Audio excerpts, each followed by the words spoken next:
Well, let's go ahead and jump in. I am super excited about this episode, about this date that we're going on this evening. And I do want to say, just to start out, that, we want to be aware of how othering some parts of this conversation could potentially sound, while also acknowledging that many of us grew up in a culture where a lot of these ideas we're going to discuss tonight can seem really foreign.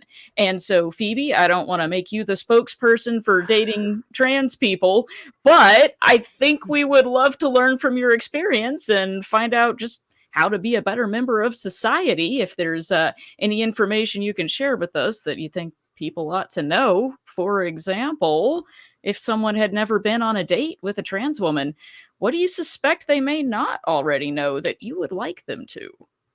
Well, they may have only ever read about trans women or only ever seen media representations of trans women, which is going to be not the greatest. So if you've watched things like Ace Ventura, which was probably one of the worst depictions that you could ever have, it's going to be sensationalist nonsense.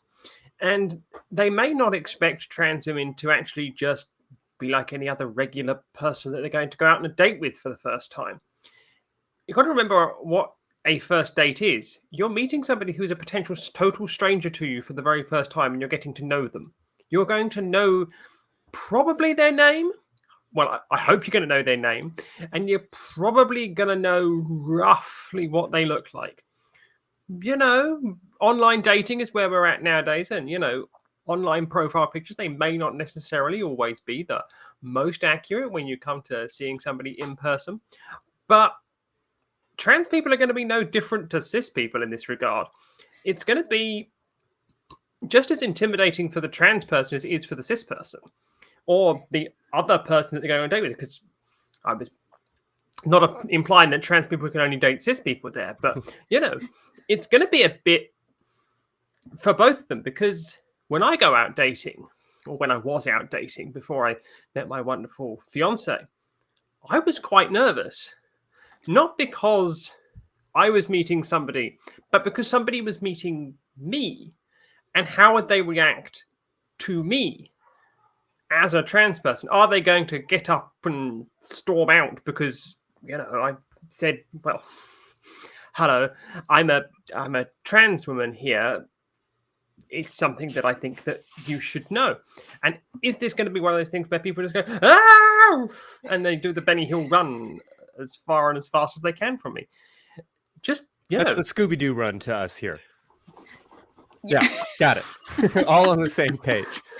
Yeah, I can't imagine the safety concerns that women are already facing being compounded by the trans panic narrative and so much of that bullshit. I mean, dating is hard enough without being afraid for your life. Yeah. I mean, and it's especially worrying when you know that trans panic is perfectly acceptable as a defense in some criminal cases in some states and in some countries, and go, I ended up with trans panic, and yeesh. So it's always a bit scary.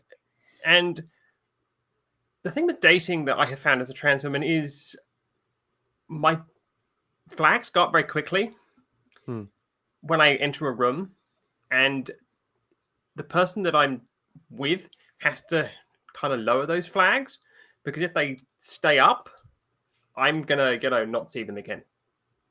Because I've got to make sure that you're saying the things that are not going to keep my flags up.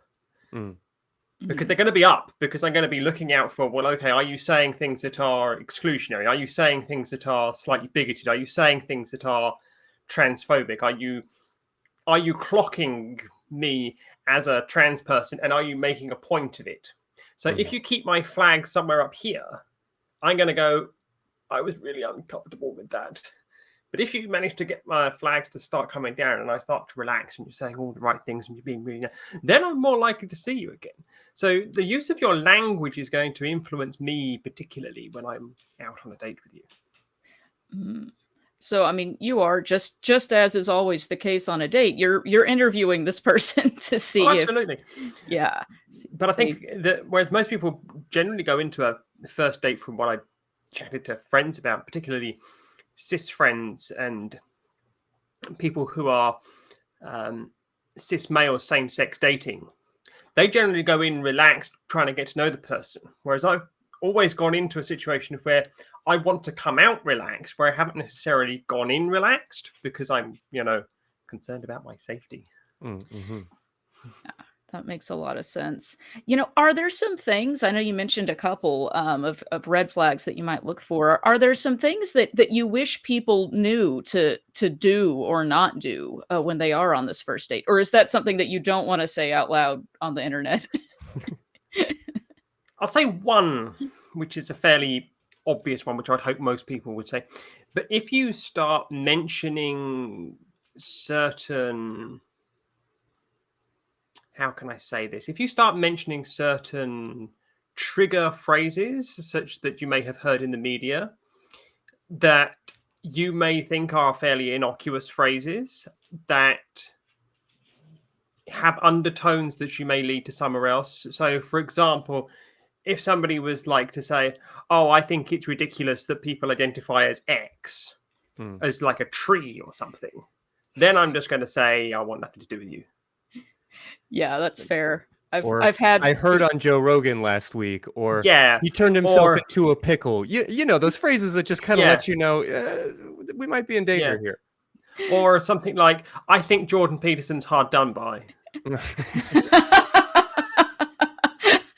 Dating. Yeah, I heard that one recently, and the attack helicopter has come up for me before too. So that is another red flag.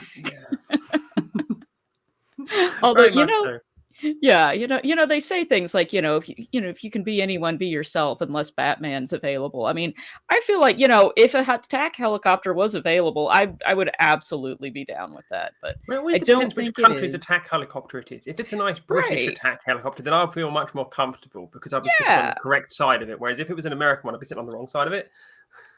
Yeah, and I mean, I might go for the American one. I mean, I don't know. Yeah. So, it's like don't assume anything.